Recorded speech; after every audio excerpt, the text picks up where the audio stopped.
दवाई तो सुनी लगाई नहीं लगाई लगाई थी ना ना लगाई। तेरे बारे में बोल रखा था ना यो ही औरत है क्या बोला? औरत उरंडी के है वो औरत के तेरी कीर्ति के लगे तेरी जाने घर खाने मारा एलविश का घर खा के अब हमारा घर खा आ गई हूँ। इतनी खराब इतनी घटिया औरत में देखी मैंने, इतनी घटिया औरत भाई इसने मेरी ससुराल वालों को बहका रखा है, मेरे पति को बहका दे। मेरी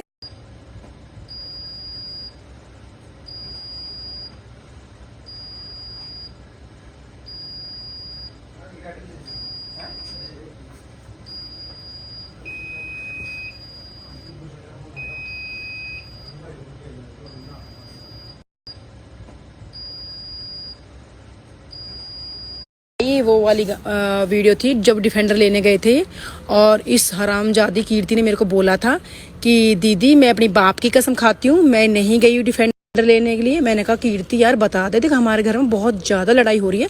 तो कह रही नहीं दीदी मैं नहीं गई हूँ, मैं अपने मरे हुए बाप की कसम खाती हूँ, मैं डिफेंडर लेने नहीं। ठीक है ओके। फिर मैं डॉली गई हाँ फुटेज लेने, हमें दिख गई है। अब देख लो भाई, अब सारी फुटेज देख लो कितनी झूठी औरत है भाई। ये सोच रहा है कि मैंने जो वायु का और प्रतिभा का साथ दिया है तो ये सोच रहा है कि उसको हटा के हम कीर्ति का साथ दें। ठीक है, इसने मुझे बहुत भड़काया था कि भाई प्रतिभा ऐसी है। थोड़ा टाइम मुझे लगा कि हाँ शायद यार हस्बैंड वाइफ की लड़ाई हो रही होगी, लेकिन जब मुझे सच्चाई सामने आई ना कि ओहो घर तो हमारा खराब कीर्ति कर रही है और तो को कर ही नहीं रहा है, तो फिर मैंने अज्जी को समझाने की कोशिश करी कि अज्जी नहीं भाई देख प्रतिभा ऐसी लड़की नहीं है यार, वो अच्छी लड़की यार, देखे वायु देखे हमारा। तो नहीं, इसने समझा नहीं और हमें दोनों बहनों को साइड कर दिया कि भाई तू अब घाटे नहीं आएगी। भाई देखो इसमें गलती मुझे लगता है कि हमारी फैमिली की नहीं है, शायद मेरे भाई की भी नहीं है। आप लोगों ने देखा होगा मेरी वीडियो में अज्जी का जो बिहेवियर था बहुत गंदा था। मुझे नहीं लगता वो नॉर्मल था, उसका मुझे लगता है कुछ करवा दिया, उस पर कुछ काला जादू करवा दिया। भाई उठा के देखना वो कैसा था, वो बहुत हंसमुख था। उसने मेरे ऊपर इतना गंदा एलिगेशन लगाया, बाकायदा मेरे हस्बैंड खुद गुस्सा हो रहे इस बात के कि शर्म नहीं आती इसको अपनी बहन पे इस तरह के इल्ज़ाम लगाते हुए। तो भाई ये आपे में नहीं है और उस कीर्ति मेहरा को तो मैं छोड़ूंगी नहीं भाई। अब उसने जो हमारी फैमिली को तोड़ रहेगी वो कभी खुश नहीं रहेगी भाई वो। और भाई अभी भी ये सारे इन्फिटिव हैं शायद, मुझे नहीं पता, लेकिन यहाँ से तो भाग गया। ठीक है, गाड़ी लेके बहुत तेज़ गाड़ी चला के गया है और कह रहा है मर रहा हूँ। और भाई ये सारा इल्ज़ाम कीर्ति पे जाना चाहिए। अगर मेरे भाई को कुछ भी होता है XYZ तो कीर्ति पे जाना चाहिए भाई, क्योंकि वो ही करवा रही सारा खेल। अभी भी अज्जी बात कर रहा था, लाइन पे था और हैंड टू हैंड स्नैप डल चुकी थी, क्योंकि वो कीर्ति डाल रही है, वही हैंड टू हैंड डाल रही है। स्नैप अज्जी नहीं डाल रहा, ये स्नैप कीर्ति डाल रही है। अज्जी की जितनी स्नैप वो कीर्ति डाल रही है, क्योंकि ये नहीं चाहती है मरवा के छोड़े किसी न किसी को हमारे घर में। जब तक कोई नहीं चला जाएगा ना, जब तक ये तसल्ली से बैठेगी ही नहीं। इतनी घटिया औरत है भाई, मैंने नहीं देखी ऐसी, सच में नहीं देखी कि जिसको पीट भी लिया मार भी लिया। इसे पूछना थाने में कितनी बुरी तरह कूटी थी तू, कैसे कूटी तू?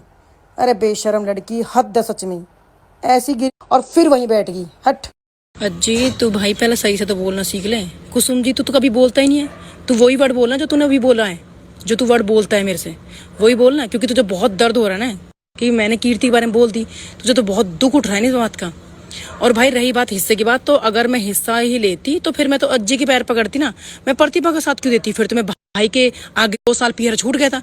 अब तो मेरी मम्मी ने मेरे को बुलाया था, इसने तो मेरे हस्बैंड के पास फोन करके बकायदा बोला है कि मेरी देहड़ी नहीं चढ़नी चाहिए। किस वजह से नहीं चढ़नी चाहिए भाई, क्या बिगाड़ा है? और एक बात बताओ, अगर मैं 1.5 महीने के लिए अपने घर आ गई तो इसके मतलब मैं बच्चों को छोड़ के आ गई?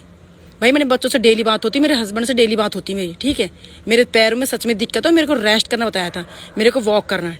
ठीक है, इसकी मत सुनो, क्योंकि ये तो है ही, ये तो है भाई। तू आ हरामजादी, तू सामने आ जा। कब तक छिपके बैठेगी बिल में, कभी तो सामने। भाई मैंने मुझे अभी विरम दीदी का कॉल आया था, कह रही थी कि कुसुम कि इसकी माँ ने खुद विरम दीदी के पास कॉल किया था कि अपने भाइयों को समझाओ और अपने भांजों को कि मेरी बेटी के रात को फ्लैट पर 2:30-3 बजे बैठे रहते। मेरे पास शिकायत आई है बाकायदा, जो नीचे फ्लैट्स में रहते हैं उनकी शिकायत आई कि भाई आपकी बेटी के पास यहाँ रात को लड़के बैठते हैं। तो वो लड़के कौन थे? तो विरम दीदी के पास कॉल करके बोलती इसकी मम्मी कि अरे विरम समझा ले उसको, अज्जी वज्जी वहाँ बैठते हैं हिमांशु वगैरह, तो उनको भाई वहाँ बोल वहाँ नहीं बैठेंगे रात को मेरी बेटी के पास। तो फिर विरम दीदी के तू धमका देना भाई, तेरी बेटी है कि मेरी पटक रखा है और खुद यहाँ बैठती है। और अब से नहीं बैठ रही भाई, ये जब तो कमरा बना भी नहीं है अपनी फ्रेंडों के घर पड़ी रहती थी। किस लिए? अब देख लो तुम किस लिए पड़ी रहती। इसको हमारा घर खाना था, खा गई है। इस 1 लाख की FD मेरे भाई ने मम्मी के फ्रॉड साइन करवा